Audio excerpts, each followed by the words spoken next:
Hot damn, it's Tuesday, you can call me Zero, and this is Grand Prix World. We're back for rounds 13 and 14 of the 2002 Championship. That snuck up on me. For some reason I thought we were in 2001. Never mind. This will be quite a brief episode because I am working like you wouldn't believe. It's sort of 12-13 hour days at the moment, and I am sneaking this episode in for you guys while I'm feeling the benefit of a second wind. So, without further ado, Pedro Diniz won last time out, but we found ourselves on shaky ground. It appears our rivals have more than closed the gap, particularly in qualifying, and we've developed a reliability problem with the engine that we're going to try and address through the cunning use of setup points. First things first though, we need to put our new rear wing into the wind tunnel. Kind of an important stage for a wing, you might say. I'm going to upgrade brake performance, because why wouldn't I? And we're still working on a new set of servo brakes. Technology we will upgrade straight away, and then we will run some testing and excuse me, we'll run some testing and hope that that brings success in some meaningful way. I'm going to reduce tyre testing because we just don't need it.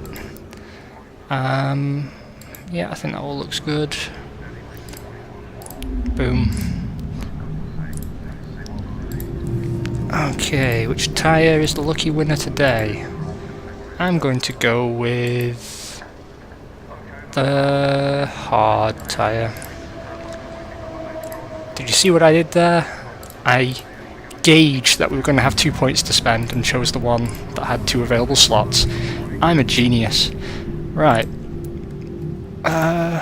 Wear and damage is not so bad, which is a surprise to all of us, I think. The cars seem to be holding up generally very well, which is not something we've particularly benefited from in the past.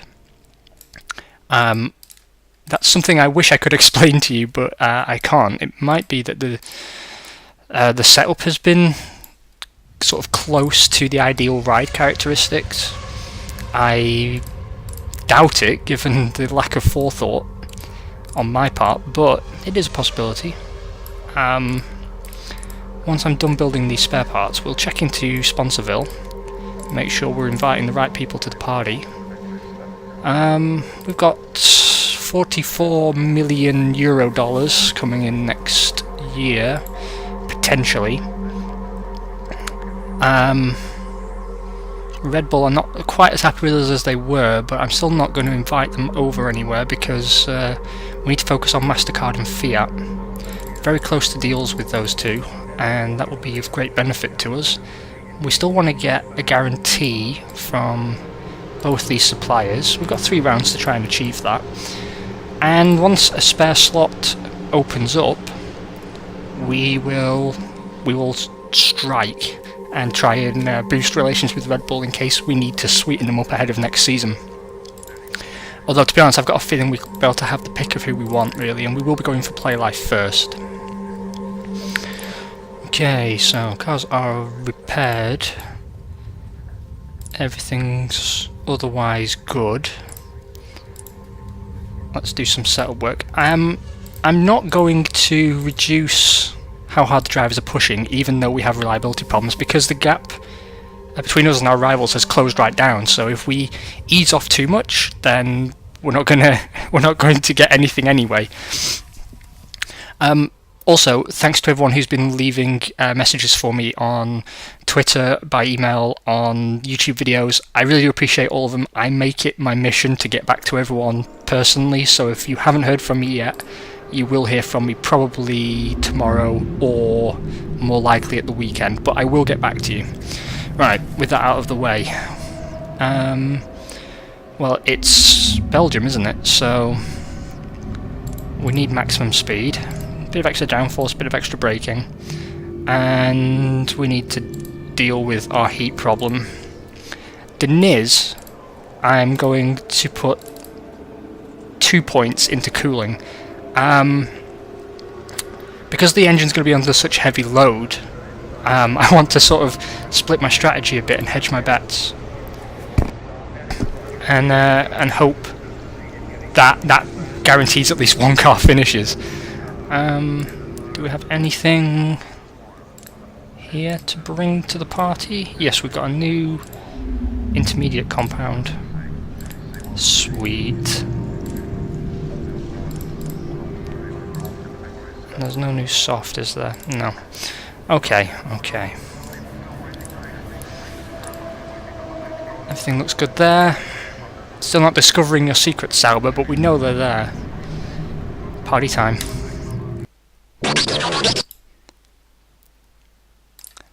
Apparently I didn't confirm the car setup. Bit of a blunder there. There we go. Basically, you want to make sure you've got ticks all across here. For driver aid legality, you can run with illegal driver aids, but if another team is spying on you and you get caught, then it's bad news bears indeed. You won't lose the game, but you will be disqualified. So they're basically the same thing if you're in a particularly financially precarious situation. Right. 22 degrees and light rain. Those intermediate tyres are going to pay for themselves now. Strong wind. The good thing is the Niz is very, very cool in the wet.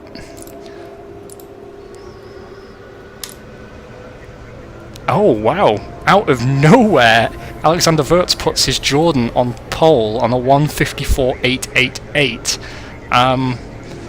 That car just must work particularly well in wet weather conditions, because the Ferrari power unit they've been running is not as optimal as the power unit we've been able to procure from Peugeot. Irvine goes second for Williams as well. That's a turn up for the books. The interesting thing is, looking how far ahead Wurz is, I mean that's over a second faster than Eddie Irvine's Williams. Deniz and Fisichella. Deniz out-qualifies Fisichella for one of the few times this season. We are again the highest performing Goodyear shod team. Michael Schumacher puts his Ferrari on 5th. The Benettons sit 6th and 8th. They've been a big annoyance for us recently, and the McLarens, our number 1 rivals, qualify 10th and 11th, so that car not working particularly well in wet weather. Juan Pablo Montoya's Sauber and Alessandro Marini's Prost both failed to qualify, with the final qualifying car being Shinji Nakano's Prost on a 2-minute 2.477. Just ahead of him is Esteban Tuero's Tyrrell. He's gone backwards as well. So is Jan Magnussen. It's a very mixed grid actually, based on season form to date. Okay, 18 degrees, cloudy with a very strong wind. That should help with our cooling problem, I would hope. It's cool as well, so we'll get extra power out of the engine potentially. I don't know if those two factors will negate one another. Oh Deniz, you're on the hard tyre, you trickster. You were going to let me make you 2-stop there, weren't you? I like how he looks kind of confused in his picture, like he's not really sure why he's there, and at the time many other people weren't sure why he was there. Whereas Giancarlo Fisichella, what a cheeky monkey he is, look at that. Anyway, enough digression. That's the sound we like. Giancarlo Fisichella leads home Pedro Diniz very convincingly. Very, very convincingly. That is... I'm tired, it's been a long day. Let's call it a 20-something second gap between Fisichella and Diniz. Eddie Irvine was 3.7 seconds down the road from Pedro Diniz. Not a massive gap, considering Diniz saved himself a pit stop, so I'm guessing the soft tyre was the one to have here. Jarno Trulli, 4th for Benetton, reclaiming some points for them, and a strong recovery drive for Johnny Newhouse and Luca Badoa, both McLarens finishing in the points at the end. I'm guessing Wurz failed to finish. Yes, he did. He had an accident, first out. Rubens Barrichello's Ferrari had an engine failure. Engine failure as well for Jan Magnussen's Minardi. An unknown problem stopped Andrea Montemini's Stewart, and a clutch issue got the better of David Coulthard and his famous chin.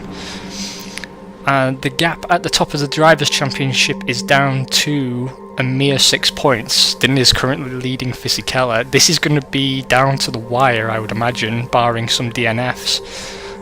Johnny Newhouse sits third, David Coulthard fourth. I don't see Johnny Newhouse being a particularly huge threat to us now with 3 rounds to go, but mathematically I think it's still possible, if we were very unlucky, to have Newhouse leapfrog one of our drivers.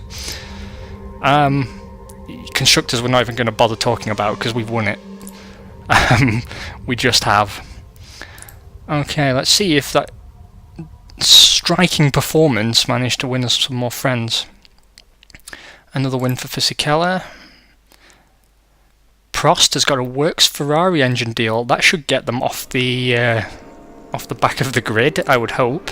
I'm surprised they've managed to obtain a Works deal, but good on them.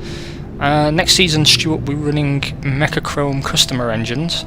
Again, not bad for them particularly. Fisichella got the fastest lap again, and 2 sponsors that we had no interest in have signed with some other people who aren't us. We're number 1 again in the opinion polls, beating the likes of that cheeky chappy Eddie Jordan, so who can complain? Okay, we have a car upgrade available. The D-Spec will come online for Monza. Wow, that has brought us up to 98% handling. I've actually never had a car with that high a score. I think the highest I've ever had was sort of 94. So we've got a hell of a car. It's a shame we've only got 2 rounds left to make the most out of it, but we've got a hell of a car. Let's see if these servo brakes are legal. Oh my god, it's a triple win. Okay, first things first, let's get that D-Spec out there because it was expensive. We'll upgrade the driver aids. Terrible disease. And the technology upgrade, and then we owe ourselves a 2003 car. So there we are, 7.5 million in the bank, and we are in excellent shape going into next season. Next season could be a little bit turbulent for us though. We shouldn't underestimate the challenge that we could potentially face, given that we've got a car designed by someone less talented than Rory Byrne. But our technology is looking pretty good. The driver aid's coming along nicely. We've got 100% of our staff available, so I'm going to try and invest in some traction control, because traction control is fun. That's how it was described when they came up with the concept. I'm going to upgrade suspension reliability ahead of next season, and I'm also going to stop the video and save the game because it's scaring me. Right. Fiat have agreed a 2.2 million one-season deal. You betcha, kiddo. We'll sign that. And we've signed MasterCard as well. That is fantastic. That means we have, I believe for the first time, a complete sponsor package. Yes, we do. Look at that. What a sexy livery of a mishmash of colours that have no business belonging together on the same car. However, I must say, I know the resolution is terrible because this game is 20 years old, but the Red Bull with a black rather than the blue does actually look quite good. Just a thought there, Christian Horner. So we now need to sort of adjust our priorities a little bit. We've got 2 advantage cards to play, and I'm going to drop a TV advantage on Mobile 1 and a success advantage on Mercedes, and hope that we can get some guarantees. Meanwhile, we're still pushing for a guarantee from PIAA, so I'm going to invite them along to party times as well. Okay, so Red Bull will make it to Monza, which is good news, and that way we've got a sort of backup plan in case everybody hates us. Sorry, everyone continues to hate us, because we already know they hate us. Let's run a test for old time's sake. I don't think we need to run 210 miles of setup testing, so we won't. 150 miles is plenty.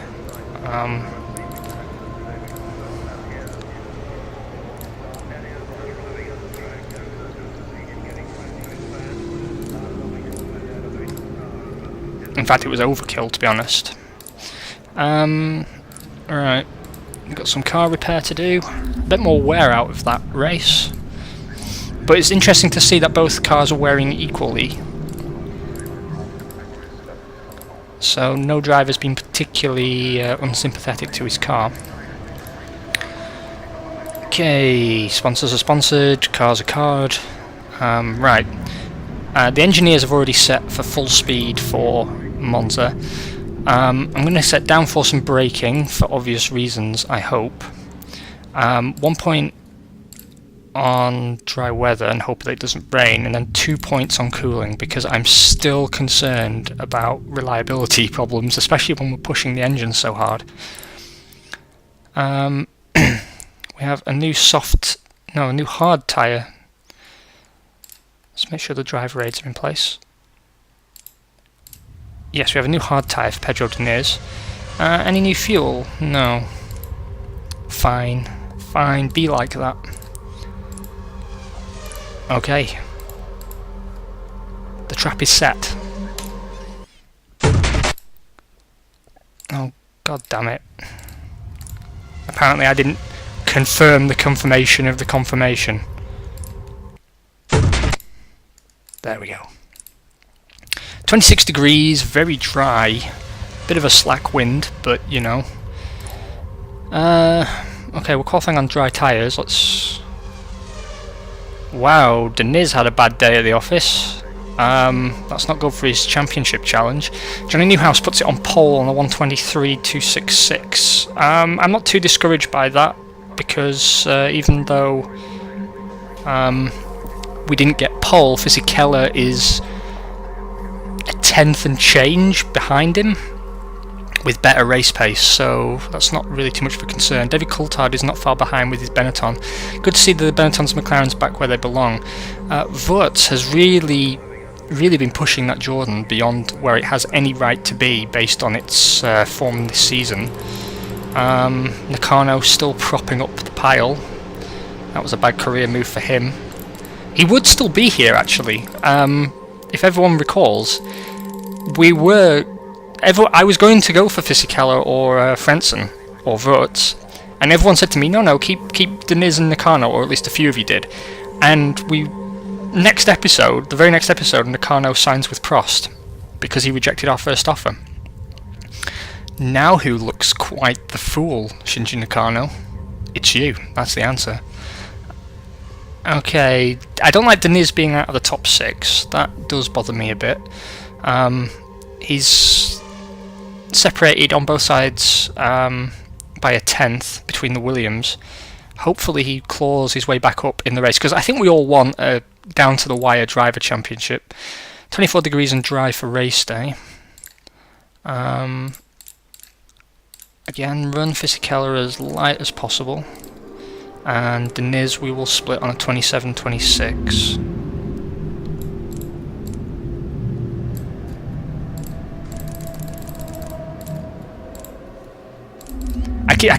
My eyes keep wandering over to his picture when I'm deciding his race strategy, and it's like he's going, "Okay?" I don't know. He just doesn't seem happy with my decision making. But screw you, Pedro Deniz, and your fantastic hair. You'll do what I tell you.